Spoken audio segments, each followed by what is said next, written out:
Boa noite, pessoal. Bom, a ideia dessa transmissão ao vivo aqui é dar continuidade, na verdade, a um canal de bate-papo que a gente já começou aí alguns meses atrás, né? A cada período de tempo a gente vai poder estar junto aqui pelo Facebook, às vezes pelo Google Hangouts. Lá não é tão bom quanto aqui por conta de limitação de participantes, né? O Facebook é limitado, o Hangout não. Mas enfim, sempre que possível a gente vai estar divulgando essas conversas para tirar dúvida, qualquer tipo de dúvida relacionada à profissão de prático, ao processo seletivo, ao estágio de praticante, sobre estudos, sobre cursos que a gente tem. Enfim, a ideia é me colocar à disposição de vocês aqui, estreitar o relacionamento com quem é aluno já e com quem está pensando em se matricular em algum dos nossos cursos. Então hoje aí de 20 até lá pelas 21h30, 21h30, eu estou aqui à disposição para responder qualquer pergunta de vocês. Vocês podem mandar as perguntas aqui pelo Facebook ou então pelo WhatsApp. Eu vou começar então respondendo as perguntas que a gente já recebeu aqui antes da transmissão. Hoje à tarde chegaram já algumas perguntas por WhatsApp. Então vamos lá. Eu tenho aqui a pergunta do Michel. O Michel diz o seguinte: estou finalizando o estudo para a prova de mestre na reta final, logo iniciarei o estudo para prático. Estou com praticamente 100% da matéria impressa e pretendo fazer o curso com vocês, sou piloto e trabalho por escala. Qual seria a melhor forma de conciliar os estudos com os voos? Bom, Michel, é claro que não te recomendo estudar voando, né? Mas quando você pousar seu avião e estiver nos seus períodos de folga, né, entre escalas, o que a gente tem para você? Tem cursos online, mas o curso principal, que é a base da preparação para o processo seletivo, chama-se curso regular, e esse curso está disponível em duas modalidades de ensino. Tem a turma presencial, que talvez não seja o seu caso, não vai encaixar na sua agenda. O curso presencial, ele tem aulas aos sábados normalmente, dá uns 3 sábados por mês em média, porque a gente procura poupar os feriadões, né? E para você, o que vai se encaixar é o curso regular na modalidade telepresencial, que você pode fazer hoje no Rio ou em São Paulo. Em breve, ainda antes do final do ano, você vai poder fazer em Brasília ou em Salvador. Como é que funciona a modalidade telepresencial? O curso é o mesmo, é um curso regular, tá? O material didático é o mesmo, salvo pequenas mudanças aí na ordem de apresentação de uns pouquíssimos assuntos, mas você tem que ir numa unidade do curso H no dia e no horário que você agendar. A gente fica aberto de 8 da manhã até as 10 da noite, sábado, inclusive, sábado fecha um pouco mais cedo, mas a gente também funciona. Então, através de um sistema de agendamento web, você agenda qual aula que você quer, dos módulos que você adquiriu, aparece na unidade e assiste a sua aula, simples assim. Então, no seu caso, eu recomendo o curso regular, modalidade telepresencial, enfim, isso para começar, já que você, pelo jeito, está partindo do zero. E depois que você já estiver estudando, enfim, tem outras coisas também que você pode fazer, tem um sistema de perguntas chamado HQuest, que ele casa muito bem para quem está fazendo o curso regular, enfim, tem curso de exercício online, tem uma infinidade de cursos. Tá? Mas começa pelo curso regular, que é a base da preparação. Você vai pegar a matéria do zero, de maneira bem organizada e bem estruturada. Então foi aqui a pergunta do Michel. Vamos ver a próxima aqui que a gente tem.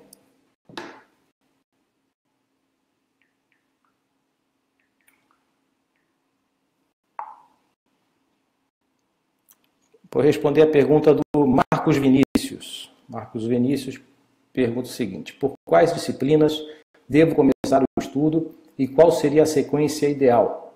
O curso H possui um material traduzido que engloba todo o conteúdo? Ele pode ser comprado em partes? Ô Marcos, a sequência ideal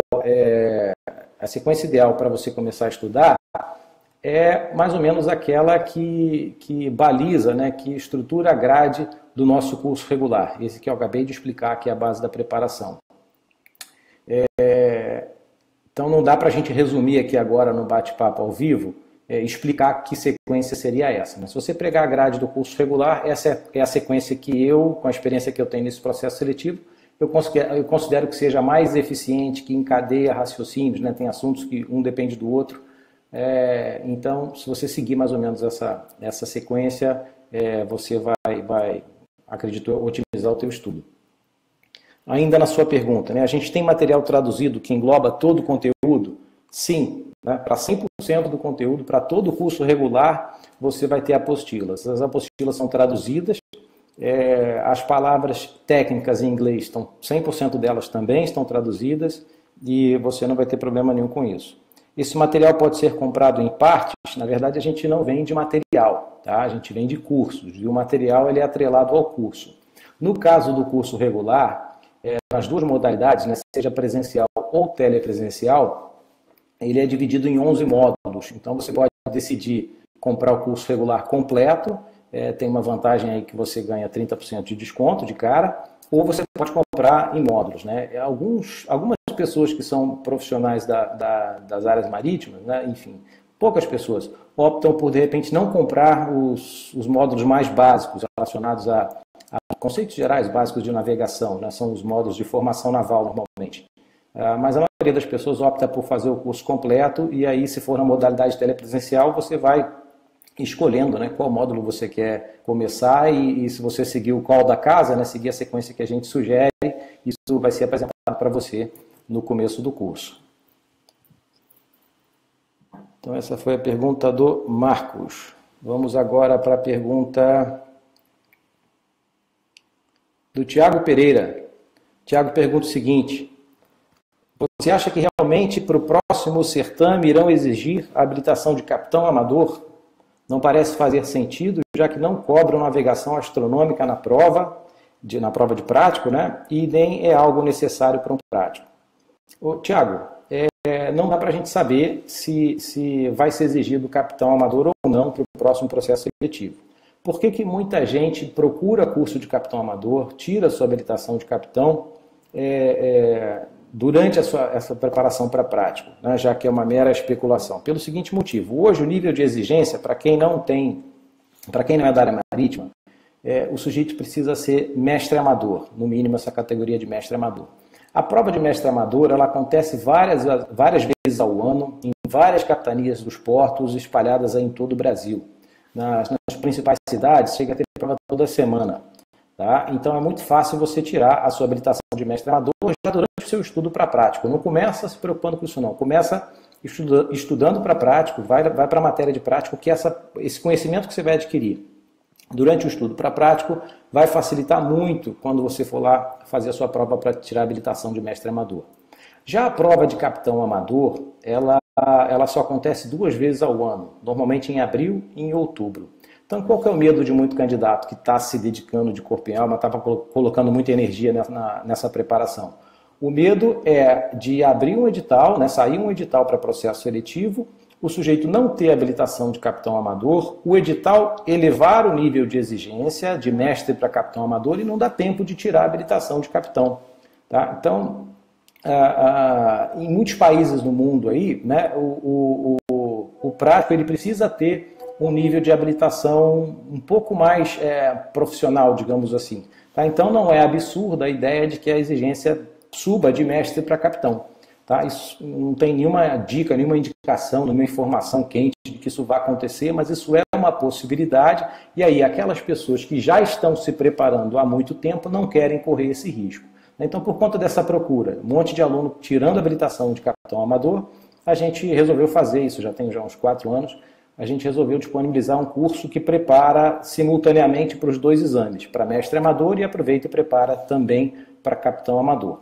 Quanto à navegação astronômica, que é um dos assuntos da prova de capitão amador, realmente você tem razão. O prático não precisa conhecer de navegação astronômica. O capitão amador precisa, tá? Dentre outras coisas que ele precisa conhecer de navegação astronômica. Tá? Mas, enfim, isso não inviabiliza, né? Não torna inútil essa estratégia que muitos candidatos eles traçam, né, na sua preparação.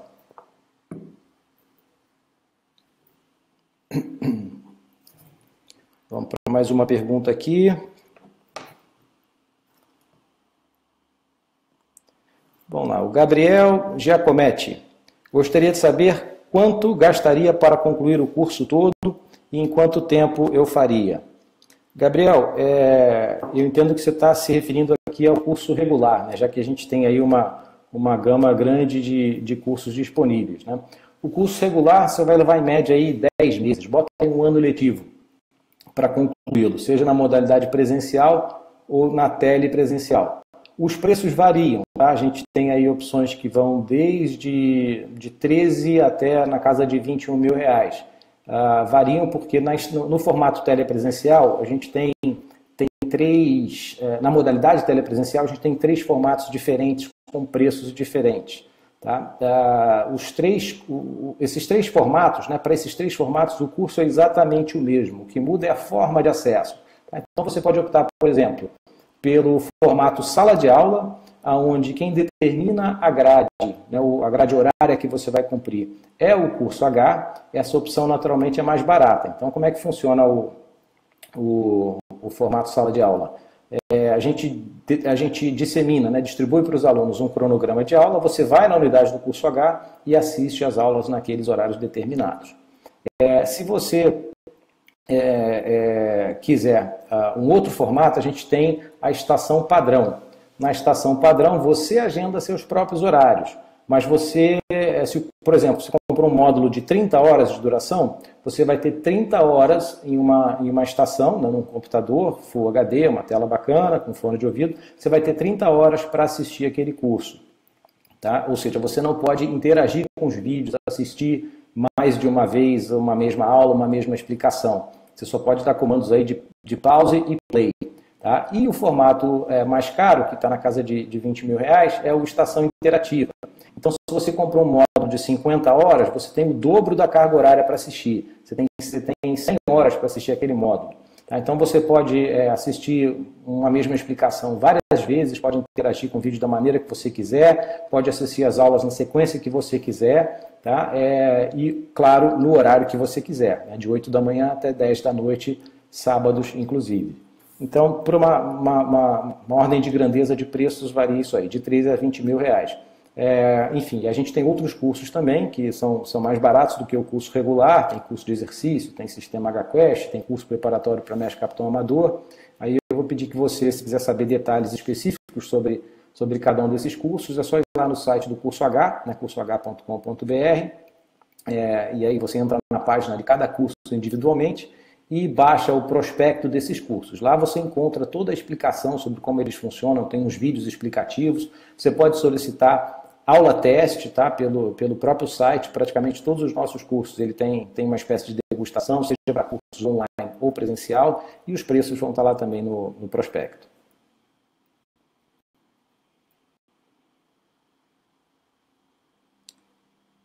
Vamos para a próxima pergunta aqui. O Marcelo Santos. Marcelo Santos tem uma dúvida. Sabemos que uma parte da bibliografia está datada, ultrapassada. Você vê possibilidade de mudança na bibliografia? E caso sim, né, que livros você acha que entrariam e quais sairiam? Marcelo, se você tem razão, tá? Vários livros da bibliografia eles já estão um pouquinho ultrapassados, sobretudo aqueles que tratam de meios eletrônicos de navegação, de equipamentos modernos de passadiço. Mas por que a gente continua estudando? Porque nos últimos processos seletivos, esses livros também estavam ultrapassados e ainda assim eles foram cobrados. Tá? Então não tem como a gente fazer um exercício de adivinhação aqui durante essa preparação para a prova, não tem como a gente querer adivinhar quais livros vão entrar na bibliografia e quais livros vão sair, vão deixar de ser cobrados. Então o que nos resta fazer? É estudar tudo o que está valendo agora. Então a gente pega lá o anexo do capítulo 2 da norma 12, né, que é a norma da autoridade marítima que rege a vida dos práticos e fala também sobre o processo seletivo, pega o edital do último processo seletivo e todos os cursos e todo o estudo ele deve ser baseado no que a gente tem valendo hoje. Tá? Não vale a pena tentar adivinhar o que vai acontecer, quais vão ser os livros que vão entrar, quais vão ser os livros que vão sair para o próximo edital. O que eu recomendo para os alunos? Olha, estudem bastante aquilo que vocês têm. Que aí, o dia que sair o edital, sempre tem uma modificação ou outra, isso é normal, no próximo processo seletivo a gente pode esperar que isso também vai acontecer, tá? Então vai ter um percentual de mudança que não costuma ser grande, historicamente, e aí se você já dominou, já leu toda a bibliografia que está vigendo hoje, você vai concentrar esforços só naquilo que mudou, tá? Para você rapidamente voltar a dominar 100% do assunto em vigor.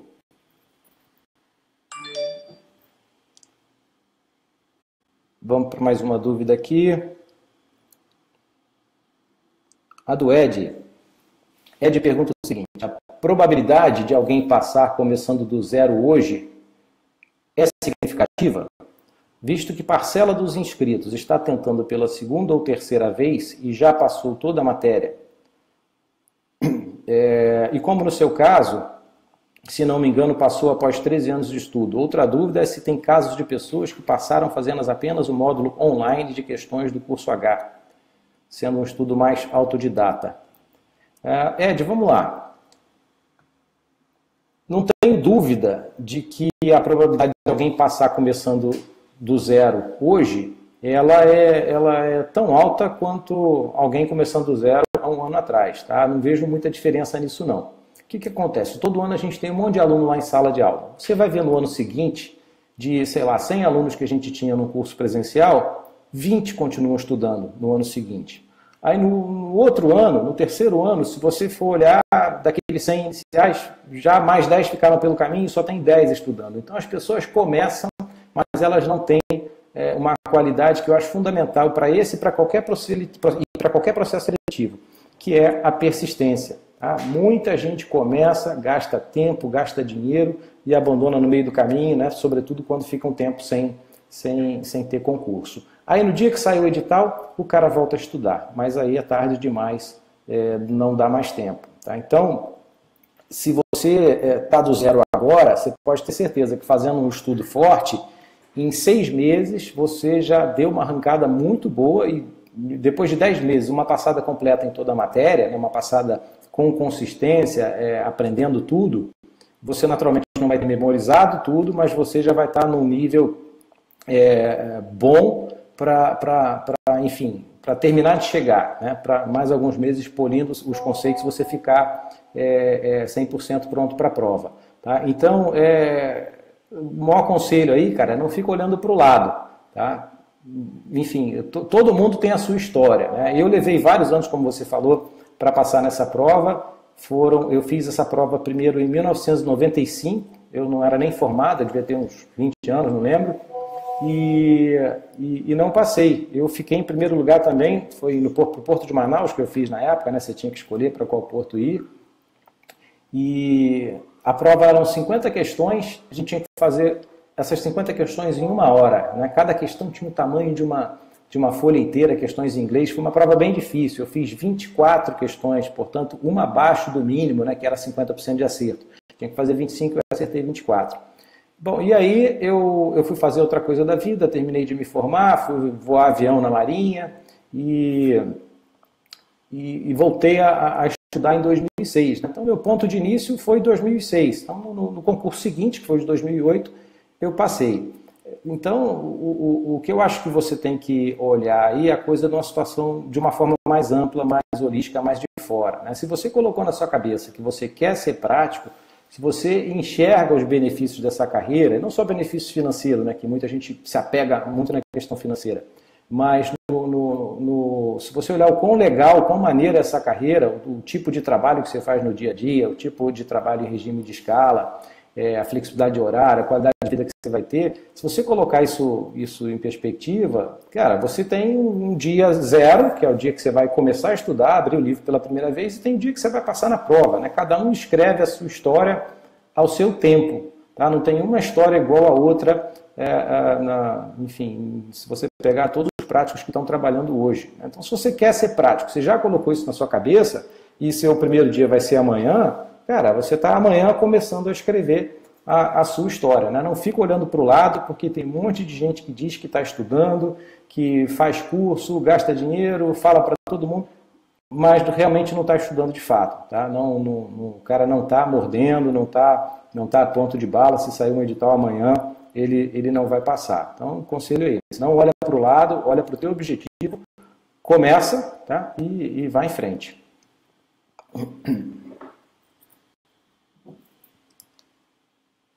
Vamos lá, deixa eu ver que outra pergunta a gente tem aqui.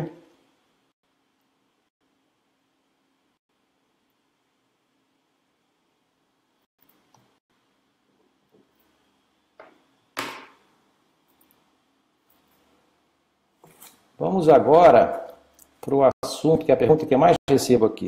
Né? Tem umas 3, 4 aqui do mesmo assunto. Moisés de Carvalho Martins pergunta: o que precisa acontecer, né, quais são as circunstâncias ou fatores para a Marinha realizar o processo seletivo?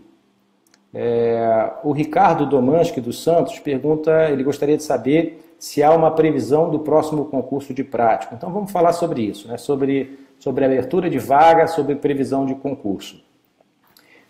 Hoje eu estou bem convicto de que ninguém sabe quando vai ser o próximo processo seletivo.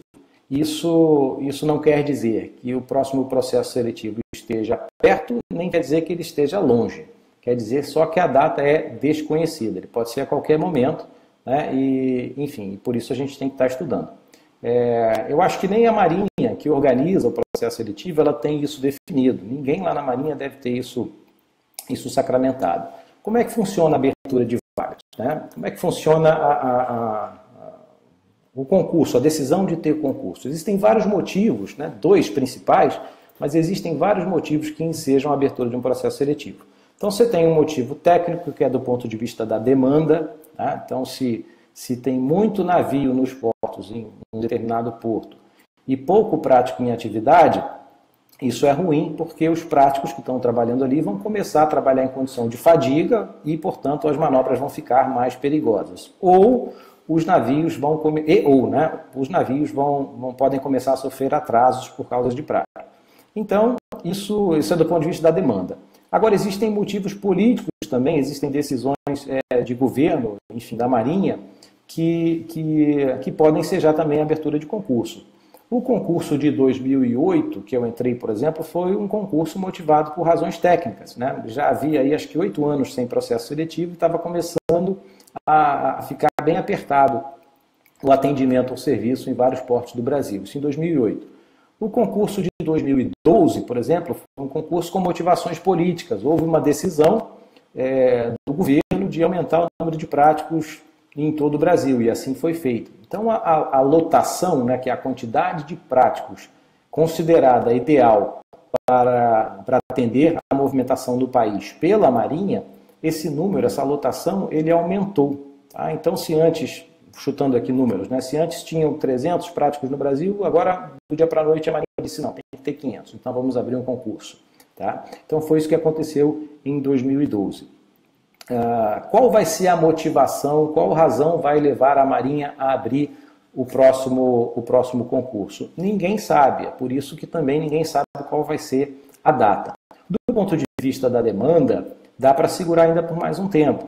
Os portos estão aí com seus quadros equilibrados hoje, enfim, podem ter situações pontuais onde está muito folgado e outros está menos folgado, mas no geral, do ponto de vista da demanda, ainda daria para segurar mais um tempo.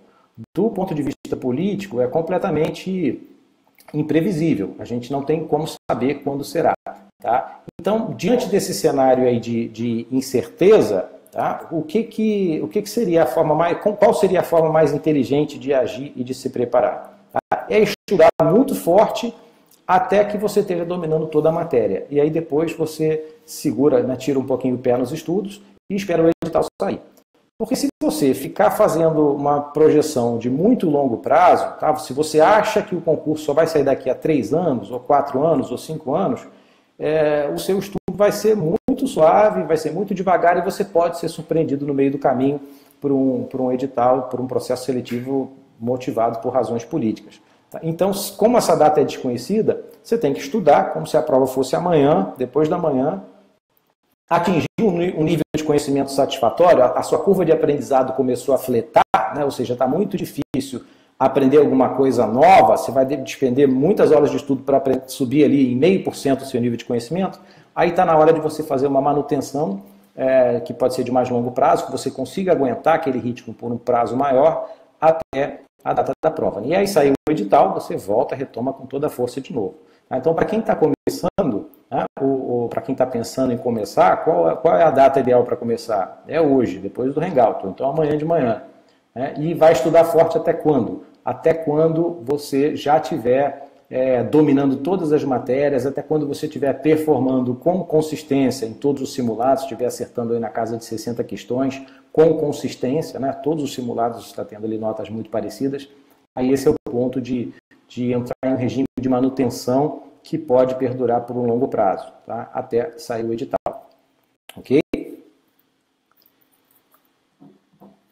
Vamos para mais uma pergunta.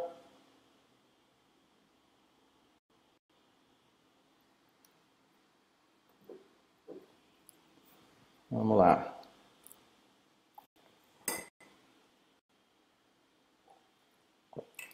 Luciano Costa pergunta, ele diz que gostaria de saber se já existe uma estimativa de quantos postos de trabalho existem para a atividade.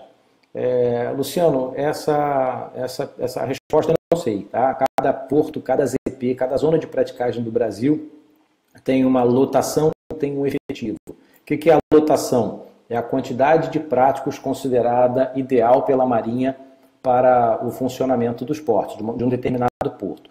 A lotação para todos os portos do Brasil você pode consultar na Norman 12, que você baixa lá no site da DPC. Então lá está descrito, né, ZP por ZP, quantos práticos a Marinha considera ideal. Outra coisa é o efetivo, que é o número de práticos de fato em atividade naquela zona de praticagem. Tá? Então, para manter esse equilíbrio entre lotação e efetivo, é que a Marinha abre processo seletivo. No Brasil são muitas ZPs, são mais de 20, e cada ZP tem uma situação particular. A Marinha às vezes opta também por abrir processo seletivo, ou quando ela abre processo seletivo, ela considera que aqueles práticos com mais idade, aí na casa dos 70 anos, ela prevê que esses práticos se aposentarão em breve e já abrem vaga também para aqueles práticos, embora esses práticos não se aposentem compulsoriamente. Tá? Então a Marinha pode colocar um substituto, entre aspas, né, para aquele prático, um reserva para ele ali, esse cara vai entrar na escala, já vai trabalhar, ele vai ser aprovado, selecionado, vai fazer o estágio, vai trabalhar, e aquele prático de 70 anos que estaria dando lugar para esse prático novo, ele continua na escala até a data que ele quiser. Prático não tem aposentadoria compulsória, tá? Diferentemente de outras carreiras públicas aí, mesmo porque o prático ele não é funcionário público. Vamos para outra pergunta aqui do Eduardo Chaves. Eduardo Chaves diz o seguinte: boa noite, fui seu aluno em 2014, sei que você não pode dar previsão de concurso, mas qual seria a sua expectativa? É essa que eu acabei de responder, Eduardo. A sua pergunta, portanto, eu considero aqui que ela já está respondida. Vamos para mais uma aqui. Breno Pasqualato.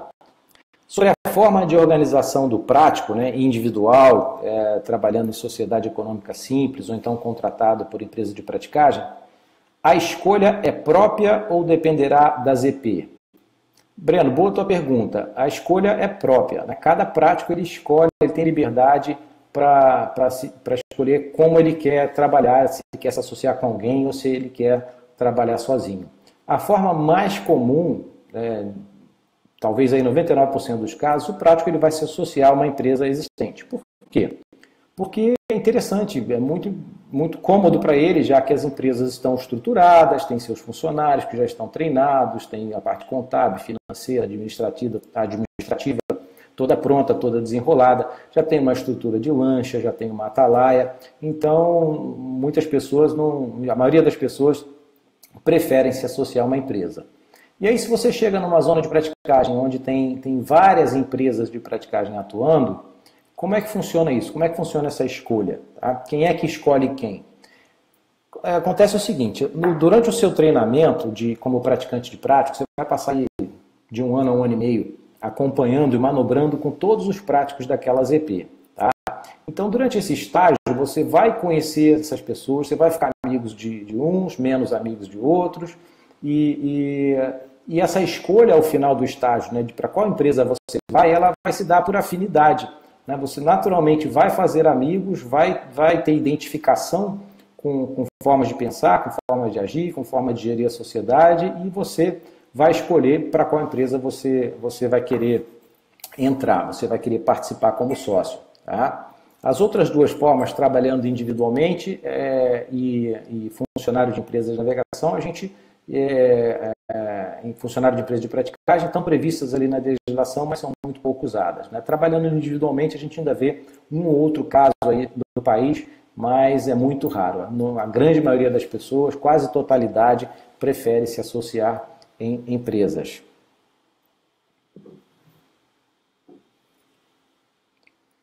Vamos para mais uma aqui.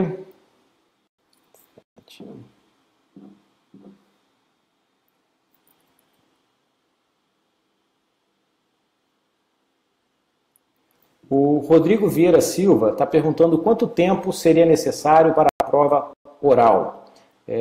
Rodrigo, eu entendo que a sua pergunta é quanto tempo seria necessário para se preparar para a prova oral. Então, vou responder nesse sentido.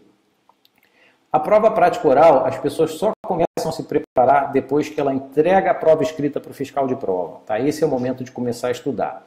Por quê? Porque você só vai ser chamado para fazer a prova prática oral se você passar na prova escrita, né? O inimigo mais próximo é esse que você tem que atacar.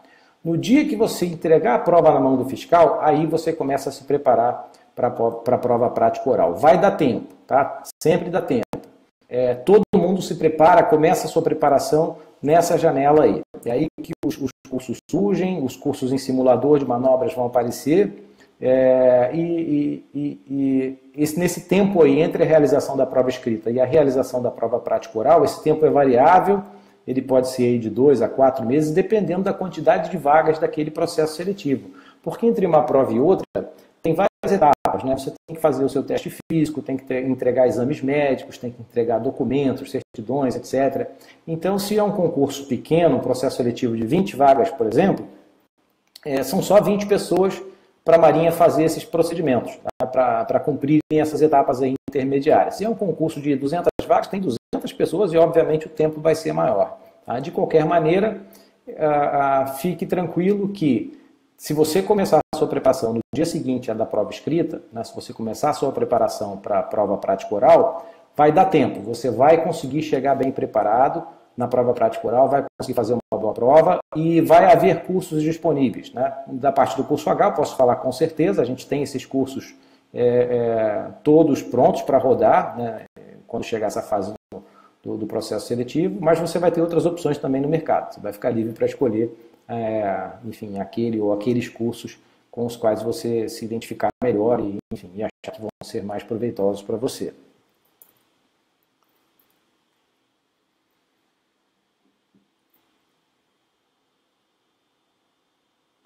Bom, o Cid perguntou se há vagas nas EPs, eu já respondi sobre essa pergunta do Cid.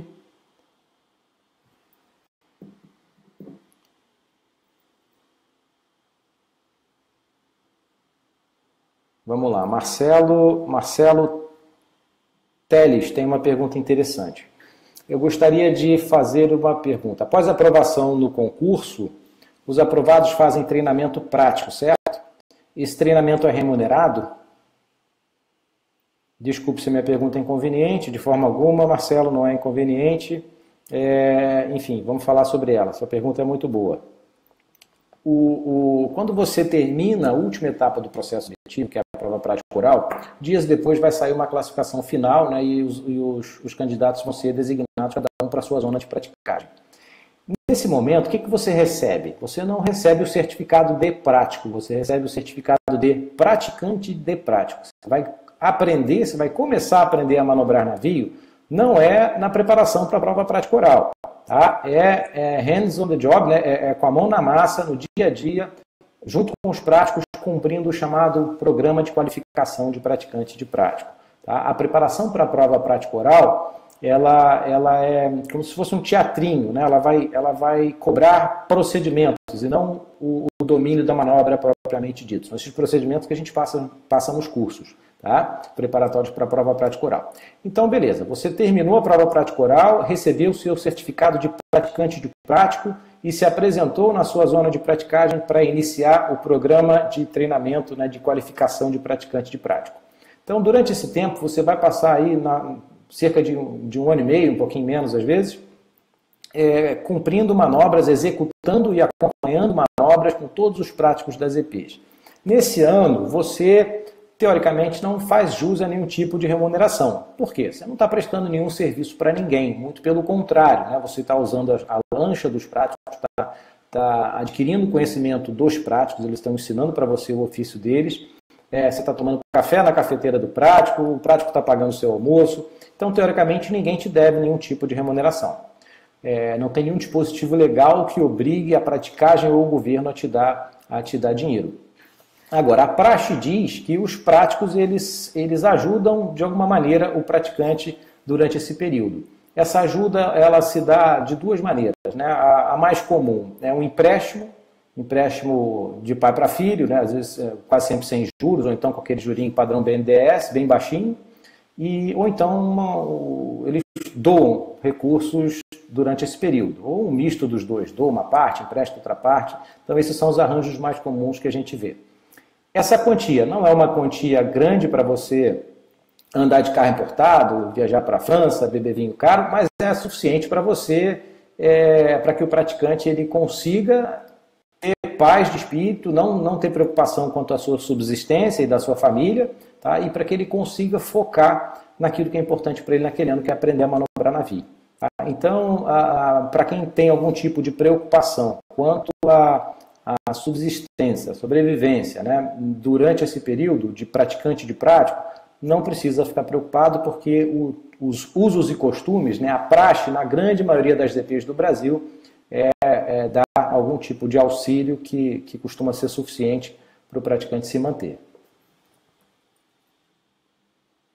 Falando mais um pouquinho, não é nenhuma pergunta aqui, mas falando mais um pouquinho desse ano de praticante, é um ano muito legal, né?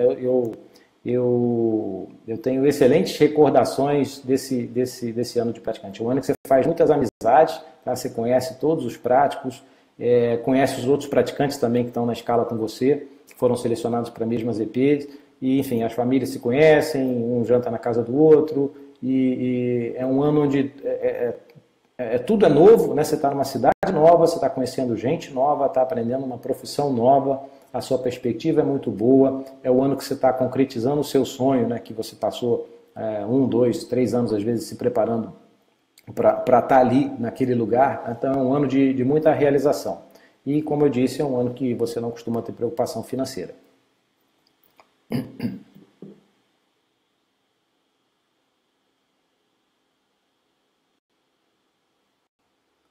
O Eduardo Drabic Chaves.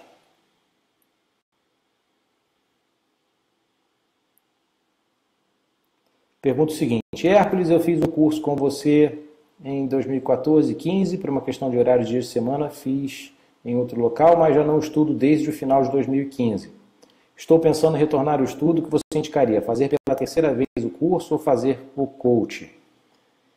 Eduardo, difícil te dar uma recomendação aqui, porque eu não sei o nível que você está, né? Eu não sei quão intensamente você estudou durante o curso regular que você fez, não sei o seu grau de conhecimento da matéria. Tá? Eu acho que talvez faça mais sentido para você o telepresencial, porque você pode avançar a aula, uma explicação que você já conhece, você passa por ela, enfim, você pode focar onde você tem dúvida, e já que você está há algum tempo sem estudar, você dá uma repassada por toda a matéria. O programa de coach, ele não é muito interessante para quem? Né? Quem é um indivíduo que não deve procurar programa de coaching? Aquele cara que já está muito bem situado em toda a matéria e já é conhecedor da matéria, tá? Da matéria toda. A menos, enfim, que você queira ter alguém te dizendo o que você tem que estudar todo dia.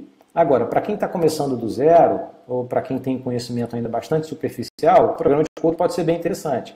Você, com ele, ganha todas as apostilas do curso regular e você vai ter um coach, que é uma pessoa que vai conversar com você toda semana, vai entender a tua agenda, vai entender a tua disponibilidade de horário, vai entender a tua formação, o teu background, seus conhecimentos prévios e vai montar um programa de estudos para você. E vai te acompanhar semanalmente. Né? Então, se ele te passou muita coisa para ler, numa semana você não conseguiu, ele vai ajustar a mão na semana seguinte.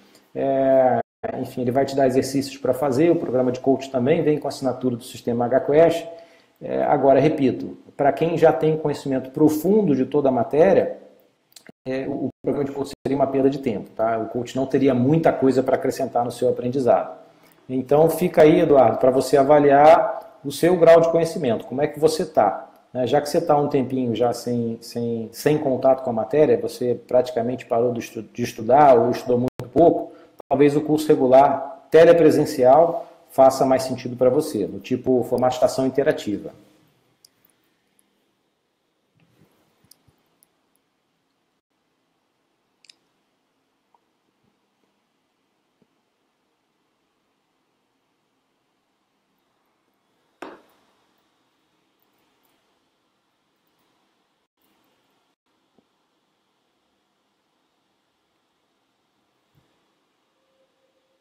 Vamos lá. Camila Preto pergunta o seguinte: como você avalia o nível de risco que é inerente à profissão de prático, em especial no que se refere à escada utilizada pelo prático para acesso ao navio? Além disso, gostaria de questionar se existe algum tipo de item de segurança adicional quando o prático trabalha no período noturno. Camila, eu fui piloto de avião, né? Fui piloto de caça da Marinha. Enfim, então durante o voo, o tempo inteiro, a minha vida que estava em risco. Né? Na praticagem é um pouco diferente. Na praticagem, a sua vida só vai estar em risco no momento do embarque e do desembarque. E durante a manobra, quem vai estar em risco é o próprio navio. Então, para mim, foi um decréscimo de nível de risco e eu me sinto bastante confortável com esse risco no transbordo. Na grande maioria das situações, o mar vai estar calmo, enfim, vai estar com oscilação normal, e esse transbordo pode ser feito com bastante segurança. Quando o mar está muito bravo, como é que é feito esse transbordo? O navio ele vai se posicionar, você vai orientar, né? Você da lancha vai orientar o comandante do navio a colocar o navio numa situação em que o próprio casco do navio ele bloqueia as ondas que estão atingindo, que poderiam complicar um pouquinho o seu embarque. Tá? Então você vai conseguir, no lado da sombra, né, no lado que está abrigado, que tem águas calmas, você vai conseguir embarcar com segurança ali. Se a situação estiver extrema, né, o mar estiver muito bravo, ou então ondas vindo de direções desencontradas, aí o embarque pode ficar perigoso. Tá? Nesse caso, se você não estiver se sentindo segura, você não embarca no navio. O navio ele retorna e vai fundear e aguarda as condições melhorarem. Para tornar esse embarque e desembarque seguros para o prático, quais são os equipamentos de segurança e as medidas de controle que são adotadas? As lanchas elas são equipadas e são desenhadas especificamente para essa finalidade. Tá? Elas possuem uma estrutura de convés bastante reforçada, para ela poder encostar na lateral, no costado do navio e ali permanecer durante o transbordo. Então ela é uma lancha forte que aguenta essa pancada. Na proa da lancha existe uma estrutura metálica onde você sobe, como se fosse uma escadinha, né, inclinada, você sobe e fica segurando ali para você passar da lancha para o navio e vice-versa. Então a lancha ela é adaptada para isso. E o pessoal que trabalha na lancha, ele também recebe treinamento especial. Né? Então, os mestres e os marinheiros da lancha, eles sabem o que tem que fazer. Na hora que você embarca, eles têm treinamento para reagir bem, né? Para reagir da maneira correta em situações de emergência. Por exemplo, se o prático cair no mar, o que eles fazem, como é que é o recolhimento, o que tem que fazer com a lancha. Isso não acontece todo dia, tá? Raramente a gente escuta um caso desses. Quando acontece, todo mundo fica sabendo. É muito raro um prático cair no mar, tá? Então não existe acidente aí no dia a dia, não. E o prático ele vai usar também equipamentos de segurança de proteção individual. Né? Então a gente usa colete com inflagem automática. Existem coletes modernos hoje que se você cair na água, ele automaticamente infla. Você vai para o período noturno, você vai fazer uso de luzes aprovadas, né? Luzes padrão SOLAS, que são waterproof, que são também ativadas com a água do mar.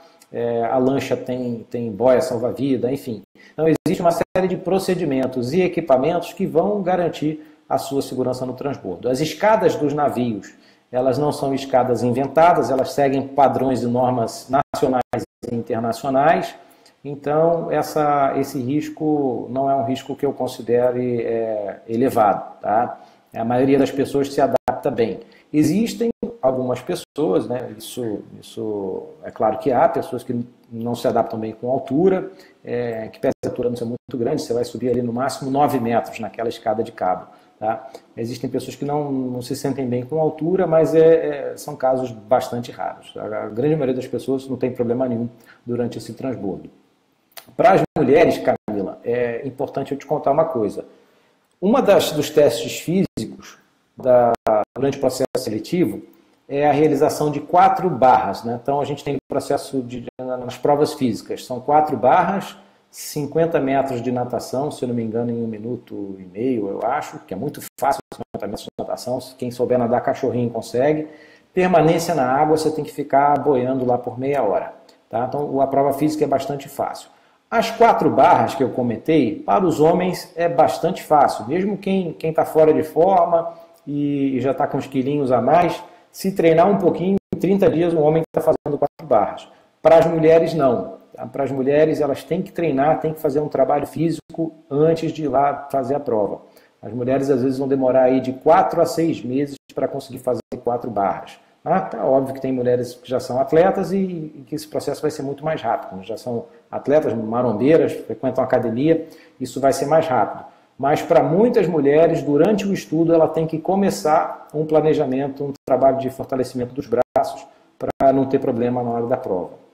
Enfim, todas as mulheres que eu conheço que se preocuparam com isso durante a sua preparação conseguiram fazer as 4 barras sem problema nenhum.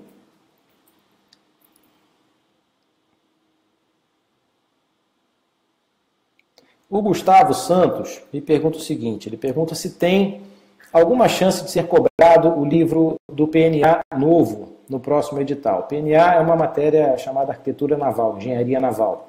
Tá? O livro que está em vigor hoje na bibliografia não é a última edição, não é a edição mais recente desse livro.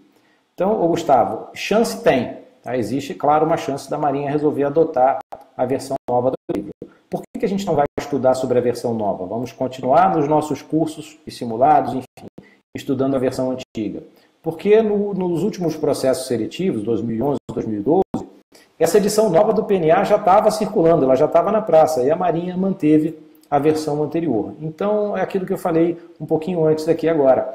Não dá para a gente fazer um exercício de adivinhação e imaginar qual livro vai entrar na bibliografia e qual livro vai sair no próximo edital. O que a gente tem que fazer? Tem que estudar o que está hoje no edital e no dia que o próximo edital trouxer as modificações, a gente vai ter tempo para se concentrar só naquilo que tem de novidade.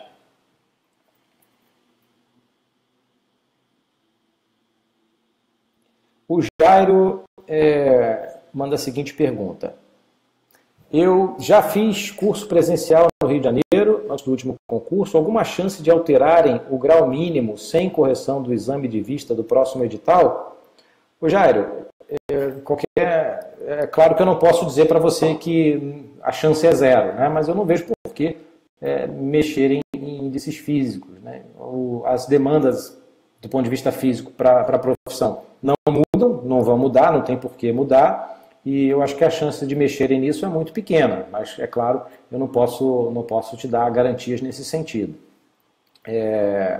Agora, se precisar de correção, se você não atingir o grau mínimo sem correção, você manda fazer um óculos, pronto, e resolve o seu problema.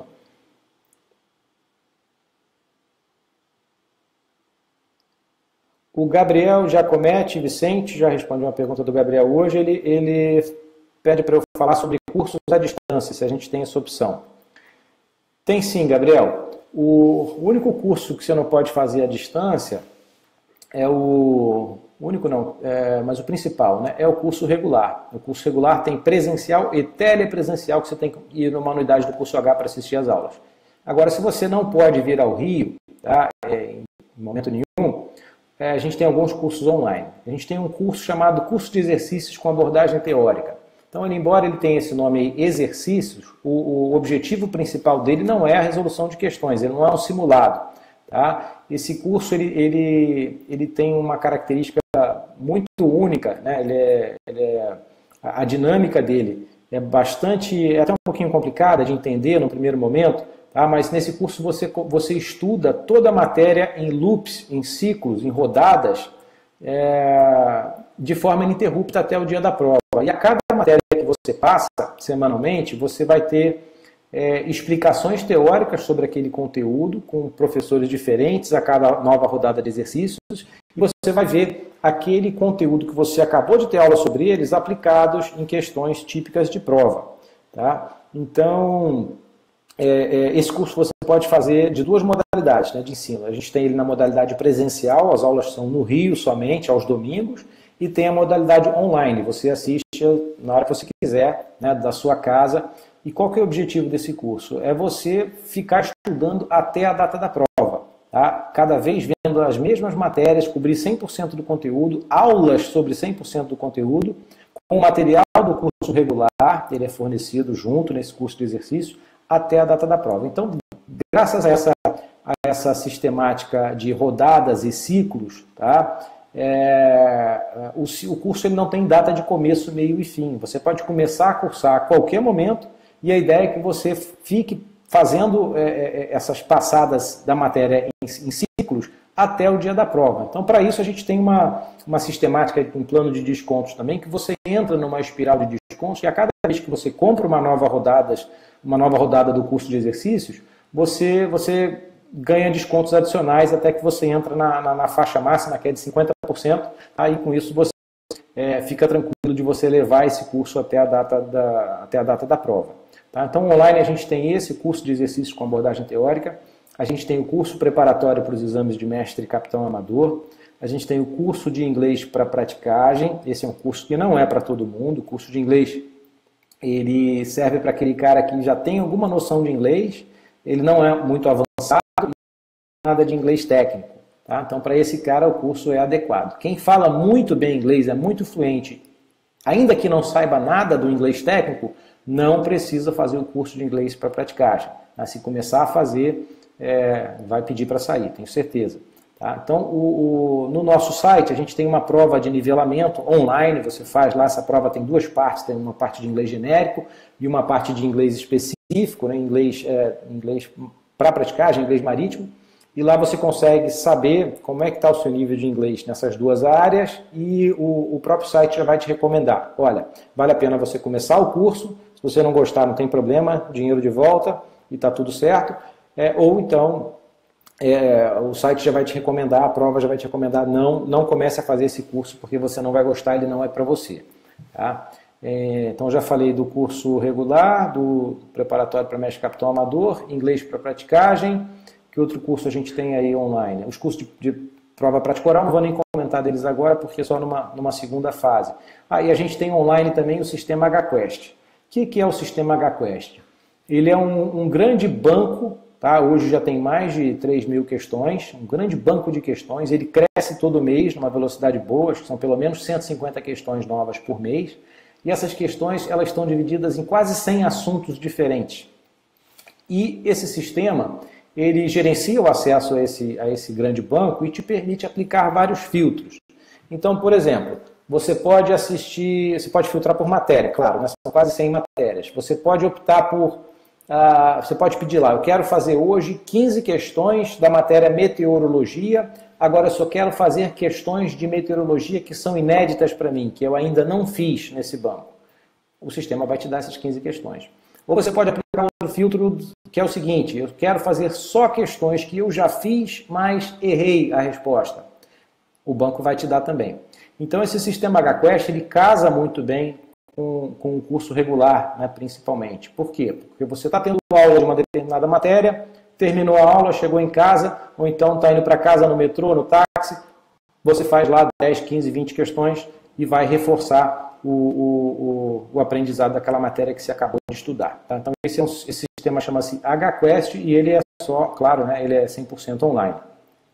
Tanto o sistema HQuest quanto o curso de exercícios com abordagem teórica, ambos eles alimentam um terceiro sistema que a gente chama de sistema de acompanhamento pedagógico individual. O que esse sistema faz? Na medida em que você vai respondendo perguntas no sistema HQuest e vai respondendo as perguntas do curso de exercícios, você vai gerando estatísticas próprias, né?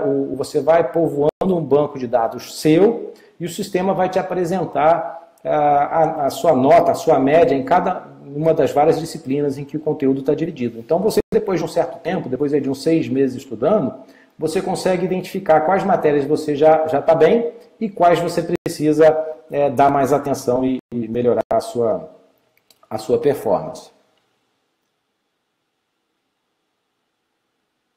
Pô, não para de chegar a pergunta aqui, tem um monte, espera aí.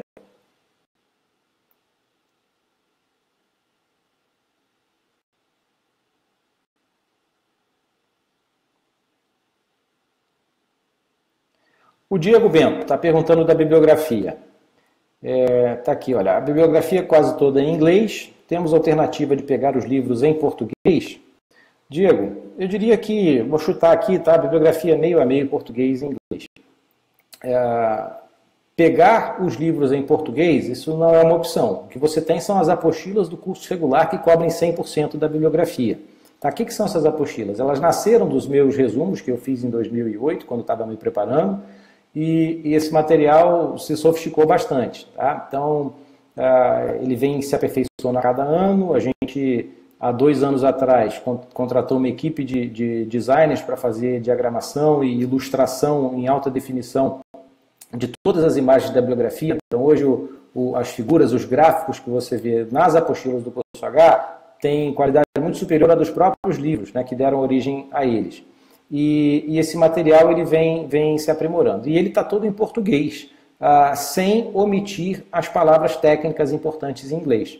Então, o texto você vai ler todo em português, e aí tem uma palavra ali que eu sei que você, mesmo que fale bem inglês, você não vai conhecer, essa palavra está explicada e traduzida. Palavra ou conceito em inglês também. Tem muito conceito em inglês que nesse material do curso regular você vai conseguir tirar todas essas dúvidas. Então, as apostilas do curso regular, elas estão disponíveis, obviamente, para o curso regular e também para o curso de exercícios com abordagem teórica, né, que é um curso que tem uma carga de teoria forte, e para o programa de coaching. Tá? Então, esses 3 produtos, eles estão incluídos aí, eles vêm junto vêm incluídas as apostilas do curso regular. Agora, é importante, tá, você ler também, não só estudar por apostila, é importante você ler a bibliografia original em inglês, porque na prova pode ter uma questão lá que é Ctrl+C, Ctrl+V. Né? Isso é muito comum. Você vai ver questões de prova nos concursos aí de 2008, 2011, onde você vê claramente que foi extraído um texto em inglês, do livro em inglês, e está lá na prova. Se você estudar também pela bibliografia original, você tem uma vantagem competitiva aí. Então, eu considero isso também é fundamental. Então, você pode, durante o curso regular, ir pelas apostilas, aprendendo a matéria, tá? E a cada tanto você tem que recorrer aos livros, tanto para tirar dúvida quanto para ler normalmente e se familiarizar com a forma como a informação está apresentada. Então, é importante ler a bibliografia em inglês, ainda que você tenha um material didático 100% traduzido.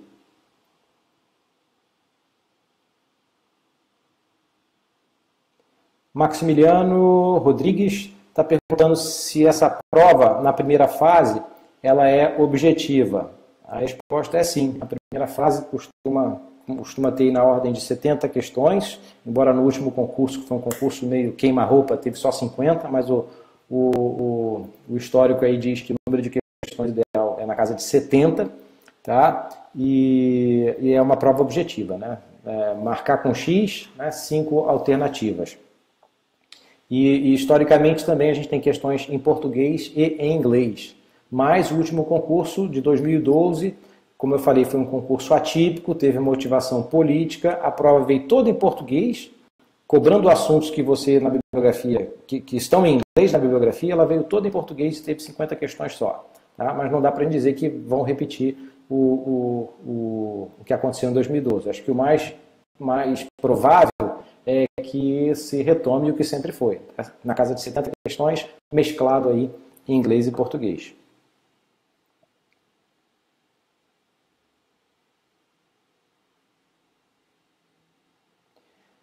O Adriano Santos. Adriano Santos, pela pergunta, eu acho que o Adriano Santos se assustou um pouquinho com a matéria PNA, né? Princípios de Arquitetura Naval. Adriano pergunta o seguinte: na última prova, pediram conceitos de engenharia naval. A parte de cálculo puro é por conta do aluno, integrais, derivadas, etc. O módulo PNA trabalha esses conceitos? No processo como um todo, o inglês precisa ser avançado? Bom, Adriano, falando um pouquinho de PNA aqui. Você não precisa saber limite, derivada, integral, essas matérias de engenharia para compreender o assunto PNA. Tá? O curso regular, principalmente, né? Ele é todo ilustrado e o que é cobrado na prova são conceitos. Tá? Então, você não precisa resolver nenhuma equação diferencial complicada. Você precisa aprender conceitos de engenharia, precisa, vez ou outra, acompanhar o raciocínio dentro de uma equação, mas você não vai decorar aquela equação, você vai pegar os conceitos daquela equação. Tá? E o curso, enfim, ele está estruturado para isso. Nas aulas de PNA, tanto as presenciais quanto as aulas online, a gente consegue trabalhar isso bem e no final da aula você vai ter compreendido os conceitos daquela matéria sem nenhum problema. Claro que aquelas pessoas que têm formação na área de engenharia ou na área de matemática têm mais facilidade com PNA. Se o sujeito vem da área de humanas, da área biomédica e a última vez que ele viu uma equação foi lá na 8ª série, ou então no exame do Enem, é claro que esse sujeito vai ter que colocar mais energia, vai dedicar mais horas de estudo para entender esses conceitos. Tá? Mas eles são facilmente, eu não diria, né? Requer um esforço, mas dá para qualquer pessoa compreender. Eu sempre digo o seguinte, né, que eu falo para os alunos em sala: olha, antes da gente começar a estudar PNA, vocês têm que ter uma coisa na cabeça. Se alguém, algum dia, lá no século XVIII, século XVII, século XVI, conseguiu desenvolver um raciocínio, inventar uma coisa, fazer uma constatação e escrever aquilo, como é que você não vai ser capaz de sequer acompanhar o raciocínio desse cientista? Né? Claro que todo mundo vai ser capaz de acompanhar. Se você ainda não acompanhou o raciocínio dele, se você ainda não entendeu a matéria, é simplesmente porque você ainda não leu a quantidade de vezes que precisa, né? Ainda não se dedicou, não dedicou tempo suficiente. Mas é perfeitamente possível.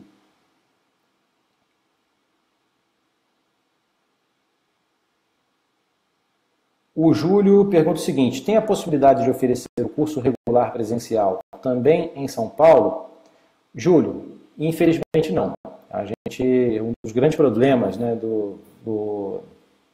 desse mercado de cursos preparatórios para praticagem é a falta de professores capacitados bons, né? Porque os práticos normalmente não querem saber de dar aula, enfim, estão manobrando o navio e depois querem descansar, enfim, é difícil achar esse tipo de mão de obra. Então, a gente só tem curso presencial no Rio de Janeiro, eu dou muitas das aulas eu ministro e tem mais 2 professores só que são de minha inteira confiança. E a gente não tem agenda para ir para São Paulo. Então foi por isso que nasceu o projeto do telepresencial. Esse projeto nasceu tem mais ou menos 3 anos, levou 2 anos e meio para ficar pronto, consumiu uma quantidade muito grande de recursos humanos. Tá? A gente teve uma equipe aí de quase 15 pessoas trabalhando full time por mais de 2 anos para preparar esse material. Então, como é que funciona o telepresencial? Você tem a mesma aula com o mesmo professor presencial, esse professor vai para o estúdio e faz o trabalho de gravação, depois esse material vai para um processo de edição, de ilustração, diagramação, animação, até ele ficar pronto. Então, o telepresencial ele não é um curso simples, como você vê aí, muitos preparatórios para as carreiras jurídica e fiscal, onde o telepresencial ele é uma câmera num tripé montado no final da sala de aula, né, e um professor falando para uma turma, com um quadro atrás. Não é nada disso. Tá?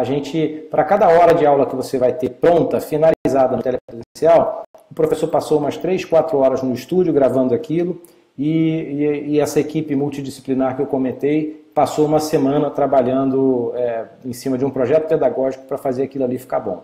Tá? Então, a gente não tem curso presencial em São Paulo, mas o telepresencial não tem dúvida nenhuma que ele é igual ou melhor do que as aulas do curso presencial, né? Porque nas aulas presenciais, naturalmente, a gente às vezes fala alguma coisa errada, enfim, tropeça, tem uma explicação ou outra que não sai muito clara.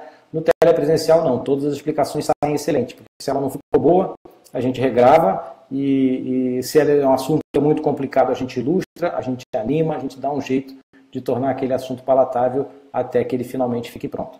Então, curso presencial em São Paulo, não. O que a gente pode ter, já tivemos um esse ano, são sessões lá de bate-papo que acabam funcionando como uma sessão de coach, né? De vez em quando eu vou a São Paulo, vou falar para os alunos, a gente senta junto lá e não para tirar dúvida de parte acadêmica, mas para falar sobre preparação, sobre planejamento de estudo, de uma maneira um pouco mais personalizada. Isso aí de vez em quando vai acontecer. Tá? Bom, já falei aqui, mas curso telepresencial, Júlio, e quaisquer outros cursos nossos, se você quiser agendar aula teste, é só entrar em contato lá com o Pedro ou com a Juliana, pelos canais de atendimento que a gente tem, ou então pelo próprio site, você consegue agendar. Seja sistema Quest, curso de exercício online presencial, curso regular, todos eles têm aula teste, para você fazer uma escolha aí consciente do que você está contratando. Marcelo Teles pergunta sobre o estágio de treinamento, né, de praticante, se ele é remunerado. Já respondi essa, Marcelo. Espero que você tenha pego aí a resposta. Se você chegou depois, é só assistir a essa transmissão offline, depois ela vai ficar disponível aí no Facebook. Diego Bento, alguma alternativa para ter acesso às bibliografias em português? Como eu disse, Diego, essas apostilas que estão em português, elas são fornecidas com o curso regular, com o programa de coaching e com o curso de exercícios com abordagem teórica. Elas não são vendidas separadamente, a gente não vende produto, né? A gente é uma empresa que vende serviço, vende cursos, né? Vende preparação. Marcelo Teles está perguntando aqui se existe uma nota de corte. Existe sim, tá? Normalmente ela é 50% da nota máxima. Então, numa prova de 70 questões, você tem que fazer 35 questões. Eu sou vítima dessa nota de corte. Lá em 1995, quando eu contei para vocês que fiz minha primeira tentativa para ser prático, eu estava na faculdade, a prova tinha 50 questões, a nota de corte era 25, eu fiz 24. Era o mínimo, era 25 e eu fiz 24. Fiquei uma abaixo do mínimo lá e embora tenha sido o primeiro colocado do concurso, eu passei e ninguém passou. Tá? Então tem uma nota mínima. Eu estou falando aqui de nota de corte, né, mas estou querendo dizer de fato nota mínima. A nota de corte, que é aquela, por definição, é aquela que divide, né, o último classificado do primeiro que não passou, né, isso aí varia de concurso para concurso. Cada processo seletivo, essa régua aí, ela é variável. Tá? Mas normalmente historicamente, você tem uma quantidade maior de pessoas acertando acima de 50%, tirando uma nota maior do que 50%, né, essa quantidade de pessoas ela é maior do que a quantidade de vagas oferecida. Tá? Então ninguém pode se preparar aí mirando acertar 50% da prova, porque não vai entrar. Isso foi um caso, uma situação da época, 1995, quando eu fiz a minha primeira tentativa, e que atualmente não tem se repetido. Tá? O histórico recente diz que a gente tem que fazer uma nota bem maior, tem que tirar uma nota bem maior do que a nota mínima para conseguir entrar.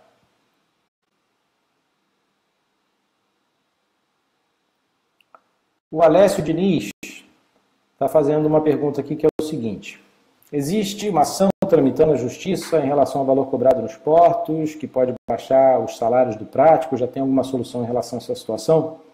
Alessio, vamos lá. Vou fazer uma correção aqui na sua pergunta, uma retificação. O prático não tem salário, tá? Isso é uma coisa, um conceito importante para eu passar aqui para vocês. O prático não tem salário porque não é funcionário de ninguém, nem público, nem privado.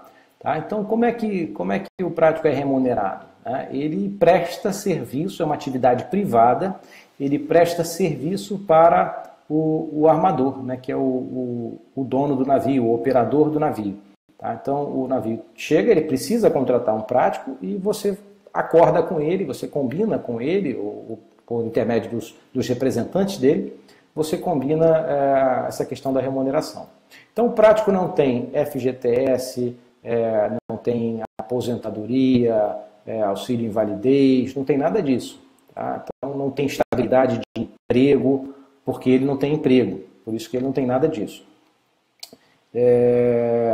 Então, muito bem. Tendo nivelado esse conhecimento, Alessio, Sobre essa questão de ação na justiça, o que existe, não é bem ação na justiça, o que existe foi que há uns anos atrás foi criada, na época do governo Dilma, uma comissão para tratar de assuntos de praticagem. E uma das propostas dessa comissão foi fazer um tabelamento, estabelecer um teto para preços de serviço de praticagem em todo o país.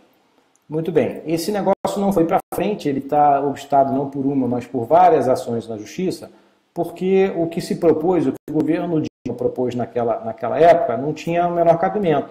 O Estado estava querendo estabelecer um teto para serviços prestados, né, acordados entre partes privadas. Tá? Então, como é que pode isso? Não tem a menor condição. Por isso que isso não foi implantado até hoje, já tem vários anos isso, e são várias as ações que anulam o efeito dos estudos dessa comissão que foi criada à época. Tá? Não tem como, é impossível o estabelecimento de um preço máximo, porque várias outras variáveis aí entrariam em questão, né, como o nível de atendimento de serviço, enfim, são questões que não cabe muito a gente alongar e entrar muito em detalhe nesse bate-papo aqui. Mas essa preocupação sua, Alessio, não é algo que eu acho que você deva ter nesse momento. Você está querendo aí ingressar para a profissão, a profissão é muito legal, é o que eu posso te dizer, não só do ponto de vista financeiro, mas existem várias outras coisas que pesaram muito para mim na hora de fazer essa escolha, tá? Qualidade de vida, o tipo de trabalho, você não está enfiado dentro de um escritório, recebendo ordem de um chefe chato, o tipo de trabalho é muito legal, e você trabalha com tranquilidade e alegria, pelo menos assim é a forma que eu trabalho, que a maior parte dos práticos no Brasil trabalham. Entendeu? E a questão da remuneração, ela é variável, você vai ter épocas que você vai ganhar menos, tem épocas que você vai ganhar mais, e vários fatores influenciam na remuneração. Né? Como o prático não tem salário, né, a remuneração dele é totalmente variável. Se ele manobra muitos navios, é claro que ele vai ter remuneração maior. Se ele está num porto pequeno que manobra menos navio, a remuneração vai ser menor do que a de um porto grande. Nos portos os portos que escoam grãos na época da safra, tem muito movimento de navio, a remuneração é maior. Nos portos que atendem navios de passageiros, chega no verão, tem muito cruzeiro entrando, Rio, Santos, a remuneração vai ser maior naqueles meses. Então existem fatores, a remuneração do prático é impactada por valores sazonais, enfim, diversos outros fatores, também não cabe a gente se alongar muito aqui nisso, e essa questão de limitação de preço do serviço é algo em que eu não acredito, porque ela é uma coisa completamente descabida, que foi proposta pelo governo anterior e que já não tem mais espaço atualmente. Vamos para a pergunta do Saulo. Saulo, já respondi a sua pergunta, você quer saber se o praticante recebe remuneração durante o treinamento? É só você assistir, se você não pegou a resposta, é só você pegar depois offline. Tá? O vídeo, essa transmissão vai ficar aí no Facebook para você assistir a hora que você quiser. O Marcelo Bering pergunta como funciona a questão da joia para você se associar a uma empresa de praticagem. Marcelo, não existe joia, tá? O conceito não é esse. Quando você termina o seu estágio de praticante, você decide entrar para uma determinada empresa, aquela empresa ela vai ter ativos, né? Ela vai ter uma sala comercial, ela vai ter equipamentos, ela vai ter lanchas. E para você fazer parte daquela sociedade, você vai ter que adquirir aquelas cotas pelo valor delas, pelo valor patrimonial. Você vai pagar aquilo como? Você não tem que tirar do bolso uma grana e pagar. Tá? Você vai, no momento que você termina o estágio, você entra para aquela sociedade e aí vão fazer um plano de parcelamento lá, 36 meses, enfim, conforme a maioria dos sócios decidirem. Mas você vai pagar essas cotas sociais com fruto do seu próprio trabalho. Tá? Nunca vi nenhum caso de você ter que entrar já pagando. Não, você vai pagar com o dinheiro que você já recebeu trabalhando.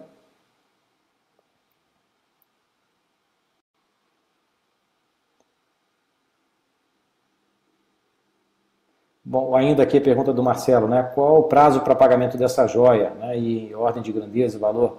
É difícil falar isso, Marcelo.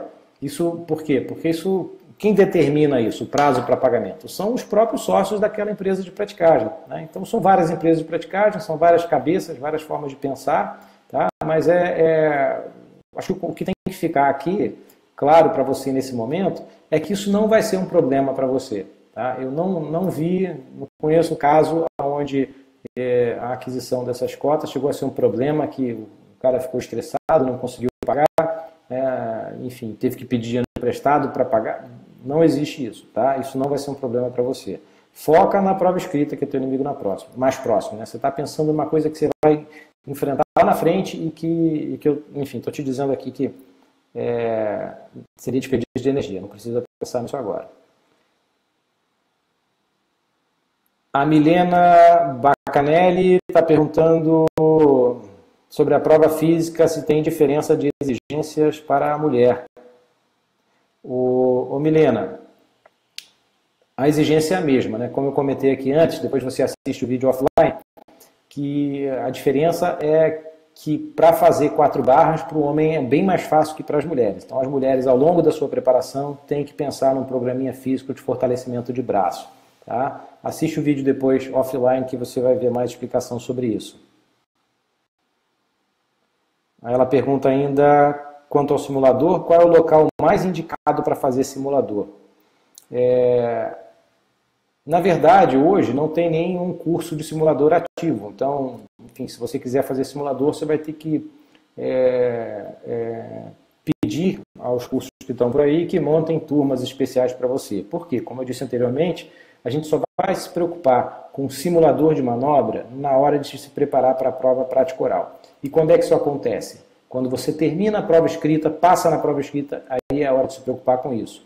Então, quando isso acontecer, os cursos de ocasião vão surgir. Tá? No último concurso foi assim. O curso H a gente já tem uma estrutura montada, perene, para a preparação para essa prova prática oral. Nosso parceiro em termos de simulador hoje é o MyTags, que é uma instituição nos Estados Unidos, é líder em treinamento mundial na área marítima, tem um simulador de última geração e a gente costuma mandar os alunos para lá. Você vai ter cursos aqui montando o simulador e oferecendo cursos que eles vão inventar na hora aqui no Brasil, tá? E você vai ter várias opções aí para escolher. Né? Você pergunta aqui qual é o mais indicado para fazer. Claro que eu vou dizer que é o curso H que é o mais indicado para fazer, tá? Mas eu vou deixar para você avaliar aí o que vai aparecer no mercado e comparar, né, os produtos que vão ser oferecidos, os simuladores, o pessoal envolvido, e aí você vai tomar sua decisão. Mas deixa isso mais para frente, não se preocupa com isso agora.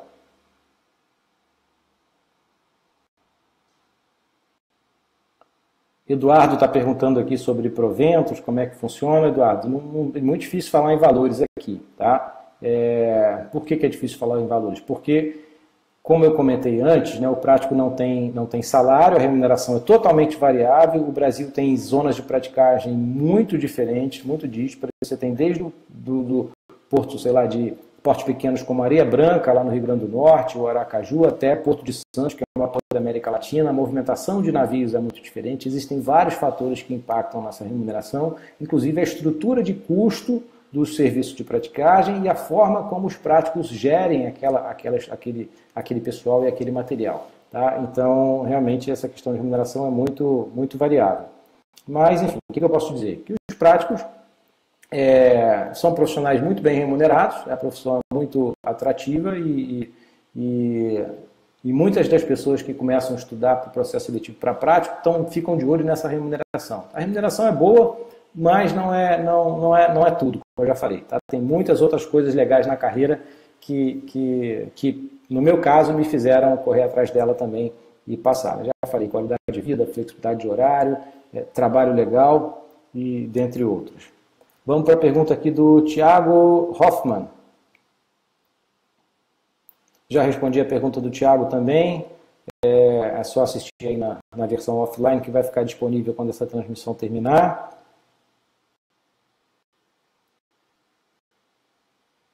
Vamos ver mais uma aqui.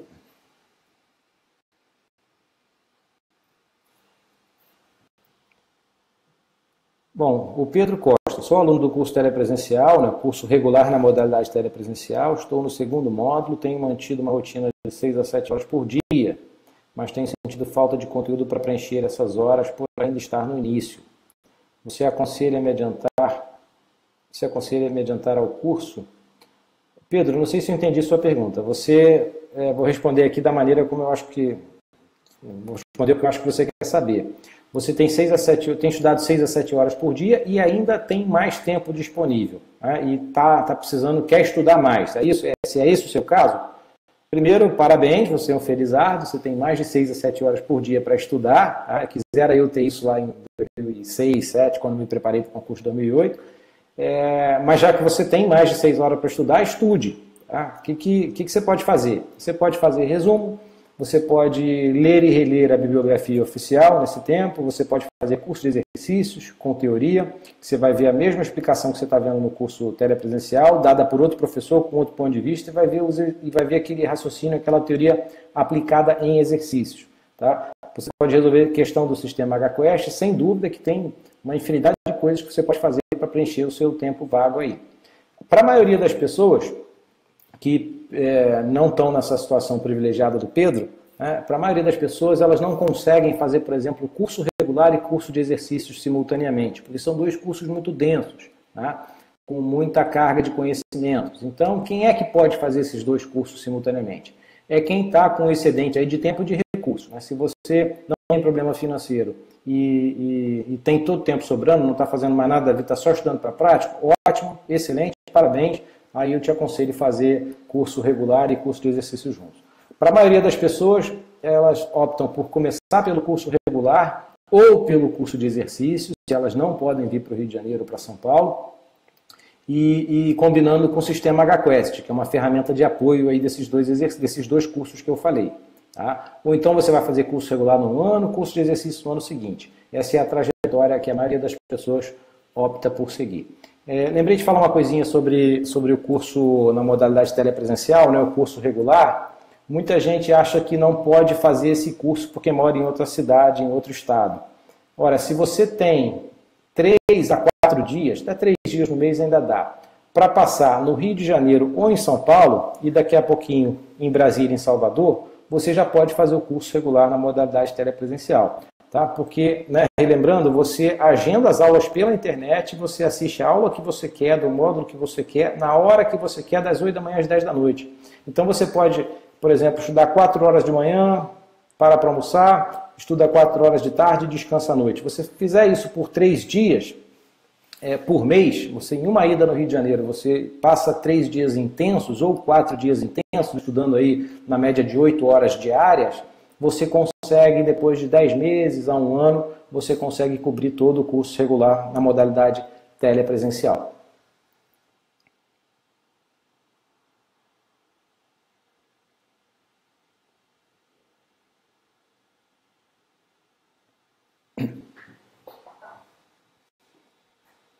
O Alisson Gardani pergunta o seguinte: boa noite, Hércules. No caso do inglês, do dia a dia, da praticagem, o nível de vocabulário deve ser o avançado?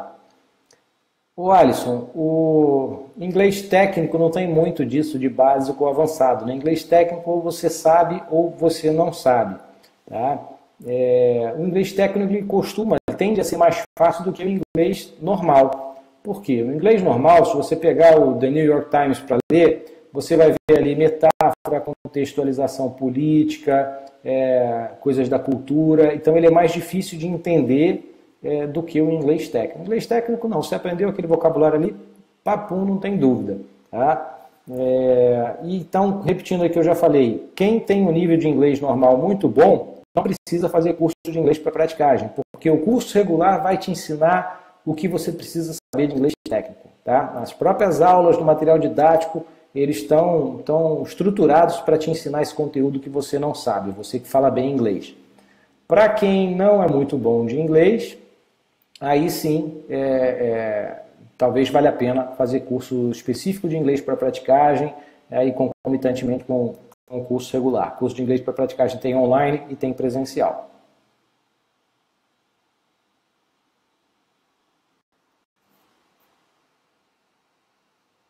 Vamos ver mais uma pergunta aqui.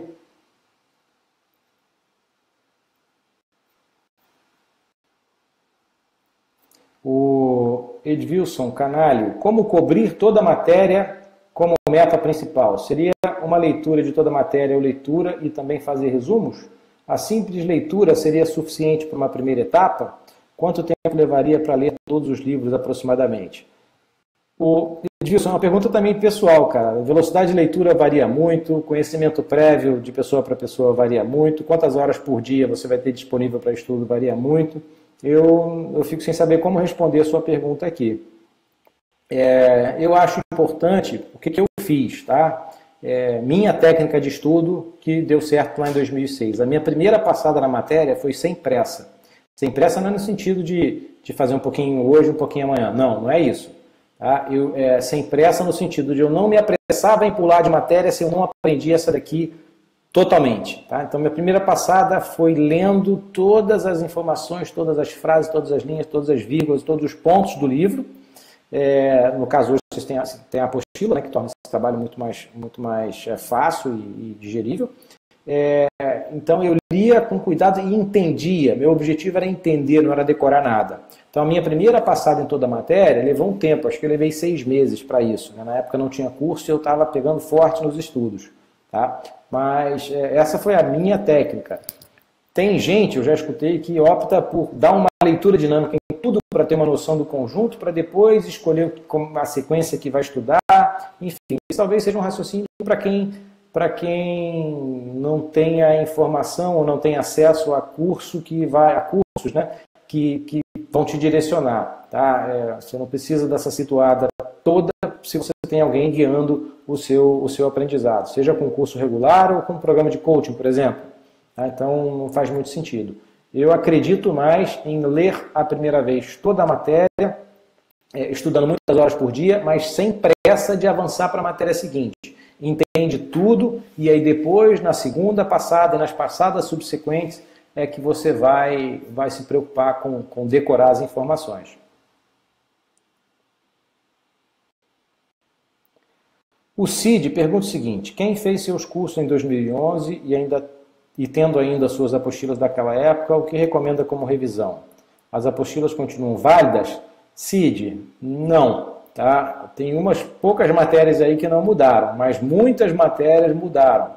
Mudaram normãs, então, toda hora tem norma nova saindo.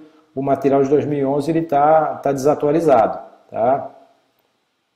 Então, como revisão, tem que estudar toda a bibliografia de novo, claro, sobretudo aquilo que mudou, tá? Focando naquilo que mudou, fazendo comparativos sobre as informações que você já tinha guardadas na cabeça aí, né? e tem que mudar, e estudar com apostilas e livros novos. Davidson Pedrosa está fazendo uma pergunta aqui interessantíssima que eu escutei já essa semana umas 3 vezes. Ele pergunta, semana passada, né? Ele pergunta o seguinte: com o avanço da tecnologia, há possibilidade daqui a algum tempo ser dispensado os serviços de praticagem? Davidson, eu acho que a chance disso acontecer é 0. Por quê? A tecnologia para decolar e pousar um avião e fazer um voo inteiro sem piloto, ela já está aí há muito tempo. Há muitos anos que essa tecnologia já existe. E aviões militares, alguns, né, sobretudo os pequenos, né, eles pousam e decolam sem piloto nenhum. Por que ainda continuam os aviões da TAM, da Gol, American Airlines? Por que todo mundo continua com piloto lá a bordo, se eles poderiam fazer isso sozinho, né, sem piloto? Porque o tamanho do risco ele é muito grande perto do salário daquele piloto, perto do que a companhia aérea tem que pagar para o piloto. Tá? Então não justifica seria uma economia extremamente porca você tirar o elemento humano dali, porque a hora que desse uma pane no equipamento, não ia ter o que fazer.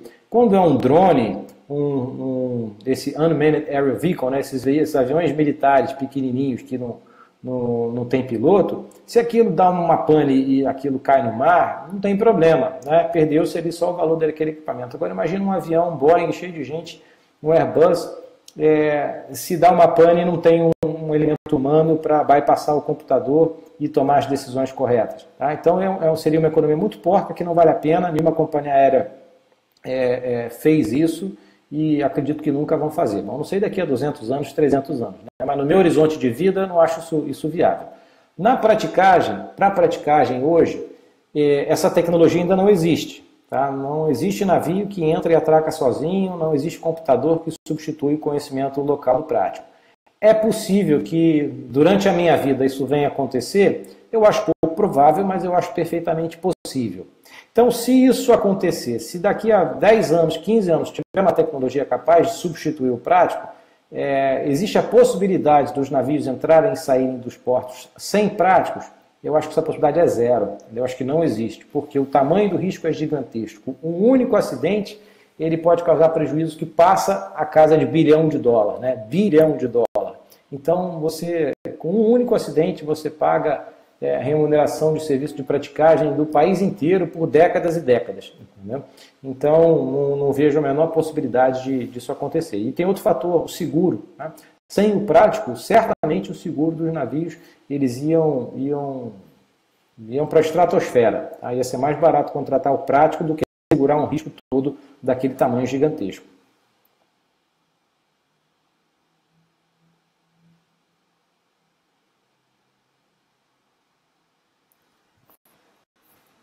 Alexei está perguntando quando deve haver próximo concurso. Alexei, assiste o vídeo que vai ficar, a transmissão que vai ficar disponível aí offline no Facebook. A gente já falou bastante sobre esse assunto de próximo concurso, tá? É só ir na página do Curso H, quando você tiver com tempo, e assistir, que está tudo lá.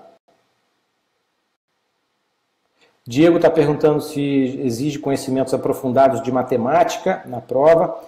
Diego, não. O que eu vou responder para matemática é a mesma resposta que eu dei para a matéria de engenharia naval, né, para princípios de arquitetura naval. O que vai ser importante é você aprender conceitos matemáticos, tá? Não é matemática rocket science, né?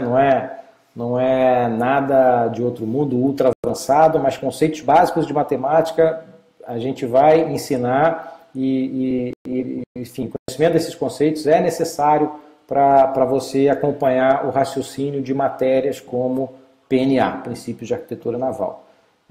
Quem fez um segundo grau razoável, já vai dominar, já vai ter a base necessária para acompanhar os estudos.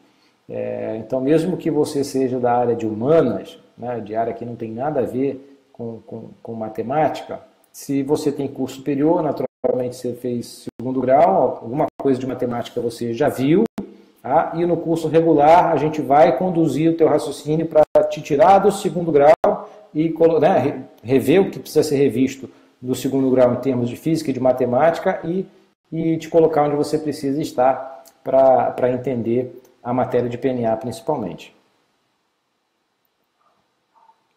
Então, na bibliografia não tem matemática pesada. Aliás, até tem, tá? Mas essa matemática pesada você não precisa conhecer. O Michel Rodrigues perguntou o seguinte: boa noite, existe uma sequência lógica das matérias para iniciar os estudos, um ponto de partida? Michel, existe sim, tá? E essa sequência, a minha experiência nesse processo seletivo é que me levou a colocar a grade do curso regular da maneira como ela está estruturada hoje. Tá? Para fazer um breve resumo aqui, fazer alguns comentários sobre essa grade, não dá para a gente explicar a grade aqui nesse Facebook Live, tá? Isso é um assunto para algumas horas de conversa, mas basicamente a forma como o curso está estruturado, que é a forma que eu acredito, né, que é a melhor para você aprender, ela começa com as matérias mais básicas. Então a gente parte do princípio que você não tem conhecimento nenhum na área náutica, não tem formação marítima. Então o que a gente vai aprender? Vai aprender os conceitos básicos de navegação, de cartografia, de orientação geográfica. Isso vai estar no módulo de navegação. E também o módulo de arte naval. No módulo de arte naval você vai entender sobre navio, nomenclatura de tudo relacionado a navio, em português e em inglês, algumas coisas básicas de legislação aplicável a navios. Então o começo é mais ou menos por aí. E as matérias que eu chamo de mais avançadas, que são os livros relacionados à manobra de navios, emprego de rebocadores, os princípios de engenharia naval, muita matéria em inglês, isso vem mais da metade para o final do curso. Tá? Então, a sequência exata do raciocínio, essa é a própria engenharia do curso regular. Tá? A grade do curso regular, ela já está otimizada segundo o que eu acredito ser o o método mais eficaz de se preparar.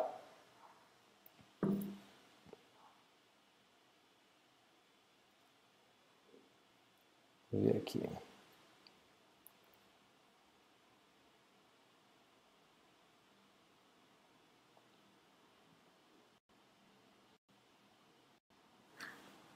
Bom, as perguntas de WhatsApp acabaram. Deixa eu ver se tem alguma aqui que eu não respondi ainda.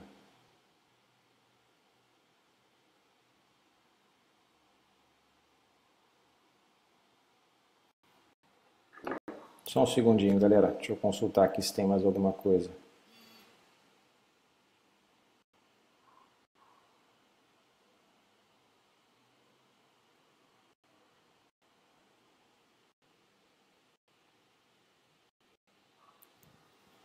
Alguém tem mais alguma pergunta, gente? Fiquem à vontade, hein?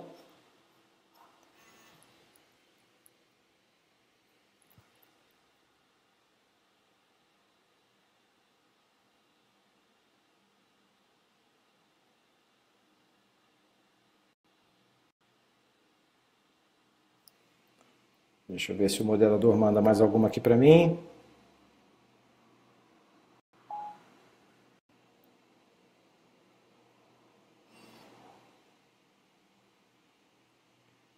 Bom, gente, aparentemente é isso, não tem mais nenhuma pergunta por hora.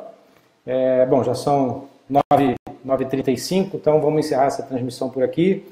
Eu queria mais uma vez agradecer a presença de vocês, o interesse de vocês pelo curso H e reforçar aí que vocês têm que enxergar, né, nessa fase difícil, nessa fase de preparação, você tem que estar enxergando o que é a profissão lá na frente. Né? Se você realmente tomou essa decisão, que você vai ser prático e colocou isso na cabeça, cara, uma hora vai ter um concurso e a tua hora vai chegar. Né? Uma coisa é certa, os práticos, a fila vai andar, tem prático que está trabalhando hoje, daqui a pouquinho ele vai estar trabalhando mais, práticos aposentam e vagas vão abrir, um dia vai abrir. Tá? Então, para quem está enxergando o upside dessa carreira, quão legal é ser prático, né? Para quem está enxergando todos os pontos positivos, o conselho é o seguinte, é começar a estudar e estudar o mais forte que você puder, né, com mais intensidade possível, até o dia da prova, até o dia que a prova chegar. Tá? E é isso, pode ter certeza que vai valer a pena. Gente, obrigado aí pela atenção mais uma vez, a gente continua à disposição aí nos canais de atendimento do curso, tá? Qualquer dúvida é só conversar com o Pedro ou com a Juliana, e enfim, quase toda semana eu estou lá na nossa sede no Rio Sul, na torre do Shopping Rio Sul, no Rio de Janeiro, fica lá no 19º andar, normalmente eu fico lá, sempre que eu estou no Rio, eu passo o dia inteiro por lá, tá? Então quem quiser aparecer por lá para tomar um café, fazer aula teste, bater papo, estamos à disposição. Um abraço, obrigado mais uma vez, até a próxima.